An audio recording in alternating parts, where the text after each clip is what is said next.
Hello friends, welcome back to recipe box Telugu channel. ఈరోజు నేను మీకు ఆలు స్టఫ్డ్ మిర్చి బజ్జీని చేసి చూపించబోతున్నానండి.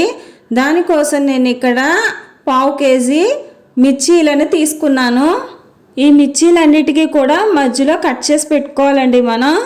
నేను చూపించిన విధంగా మధ్యలోకి కట్ చేసుకుని గింజలు ఏమన్నా ఎక్కువగా ఉంటే వాటిని తీసేసుకోండి, లేకపోతే కారం అనేది ఎక్కువగా ఉంటుంది. నేను తీసుకున్న ఈ మిర్చీల్లో అయితే గింజలు పెద్దగా ఏమీ లేవండి. ఈ విధంగా మిర్చీలన్నిటికీ కూడా మధ్యలో కట్ చేసి పెట్టుకోవాలి. దీని పక్కన పెట్టేసుకుందాం. ఒక బౌల్ తీసుకుని దీనిలో నేను 200 గ్రాములు శనగపిండిని తీసుకున్నానండి. ఒక 50 గ్రాములు బియ్యం పిండిని తీసుకున్నాను.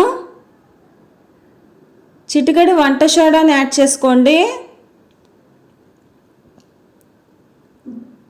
టేస్ట్కి తగినంత సాల్ట్ని యాడ్ చేసుకోండి.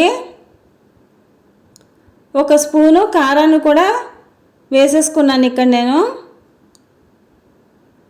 ఇప్పుడు దీనిలో కొంచెం వాటర్ని యాడ్ చేస్తూ బజ్జీలు వేసుకోవడానికి అనువుగా పిండినంతా మనం కలుపుకోవాలండి.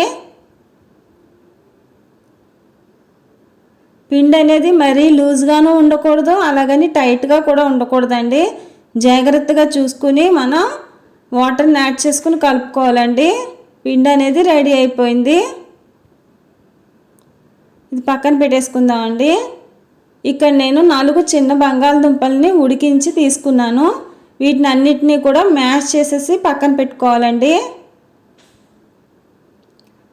ఇప్పుడు స్టవ్ వెలిగించి ఒక గిన్నెని పెట్టుకుందాం. గిన్నె హీట్ ఎక్కిన తర్వాత దీనిలోనికి ఆయిల్ యాడ్ చేసుకోవాలండి. ఆయిల్ హీట్ ఎక్కిన తర్వాత ఇందులో ఒక స్పూన్ జీలకర్రని యాడ్ చేసుకోండి. అలాగే మనం మ్యాష్ చేసి పెట్టుకున్న బంగాళదుంపను కూడా ఇందులో వేసేసుకోవాలి. దీన్ని ఒకసారి కలిపేసుకుందామండి.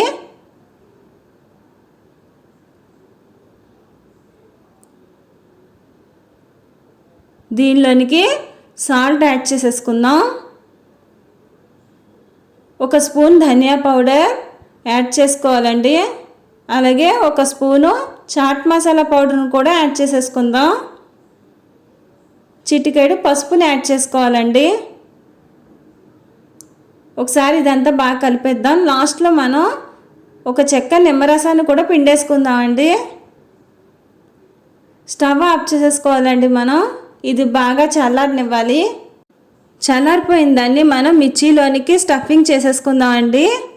అన్ని మిర్చిలోనికి కూడా నేను చూపించిన విధంగానే స్టఫింగ్ చేసేసుకుందాం.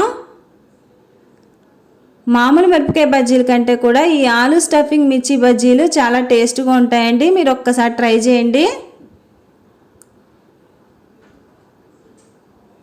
ఇప్పుడు మనం స్టవ్ వెలిగించుకుని గిన్నెను పెట్టుకుందామండి. గిన్నె హీట్ ఎక్కిన తర్వాత మిర్చీలను వేయించడానికి సరిపడినంత ఆయిల్ వేసుకుందామండి.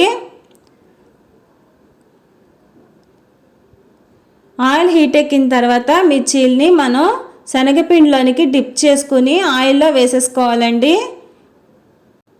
మంచి గోల్డెన్ బ్రౌన్ కలర్ వచ్చేంత వరకు కూడా వీటిని వేయించుకోవాలండి. ఇదే విధంగా మిగతా మిర్చీలన్నీ కూడా వేసేసుకోండి. రెడీ అయిపోయిందండి మిర్చి బజ్జీ అనేది. మీరు కూడా తప్పకుండా ట్రై చేయండి. నా రెసిపీ కనుక మీకు నచ్చినట్లయితే లైక్ చేయండి, షేర్ చేయండి, సబ్స్క్రైబ్ చేసుకోండి. నా నెక్స్ట్ వీడియోలో మరొక మంచి రెసిపీని నేను చూపిస్తాను.